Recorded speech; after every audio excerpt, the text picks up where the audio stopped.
బాలు మీద మీనా చాలా కోపంగా ఉంటుంది హనీమూన్ విషయంలో. ఆశ పెట్టి తీరా క్యాన్సిల్ చేస్తారా అంటూ. అయినా వాళ్ళని వెళ్ళనివ్వకుండా చేశాను కదా మీనా, ఎందుకు అంతలా బాధపడతావు? మన గురించి తెలియందా చెప్పు. నేను ఇన్ని అప్పులు కట్టాలి అంటే, బాబు ఆపు ఇంకా.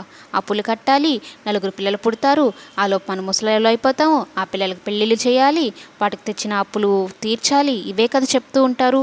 ఇంకెప్పుడు మనం వెళ్ళేది హనీమూను? ఇంక నేను నోరు మూసుకొని ఉండాల్సిందేలే అని అయితే అంటూ ఉంటే, అంటే నువ్వు నలుగురు పిల్లలని ఫిక్స్ అయిపోయావా అంటే, నువ్వు చాప్ మీద పడుకుంటూ ఉంటే నలుగురు పిల్లలు ఎక్కడ పుడతారు అంటూ ఉంటే ఇక బాలుని కొడుతుందనమాట మీనా. అప్పుడు నేను తిరిగి కొట్టాను అనుకో, 6 నెలలు కోమాలో ఉండాల్సి వస్తుంది. నువ్వు అంటే ఏంటి, నన్ను కొడతావా? ఎక్కడ కొడతావు? చేయి మీద కొడతావా? తల మీద కొడతావు? ఎక్కడ కొడతావు? ఏంటే పైకి పైకి వస్తున్నావు అంటూ బాలు ఇంకా కోపం తగ్గించుకొని మీనాతో సరదాగా మాట్లాడడం మొదలు పెడతాడు. వీటికి మాత్రం ఏం తక్కువ లేదు. మనకన్నా వెనకల పెళ్ళైన వాళ్ళే హనీమూన్కి వెళ్తున్నారు, నువ్వు మాత్రం హనీమూన్కి తీసుకొని వెళ్ళే ఆలోచనే లేదు అంటూ ఉంటే ఇక బాలు మనోజ్ గురించి మాట్లాడుతూ ఉంటాడు.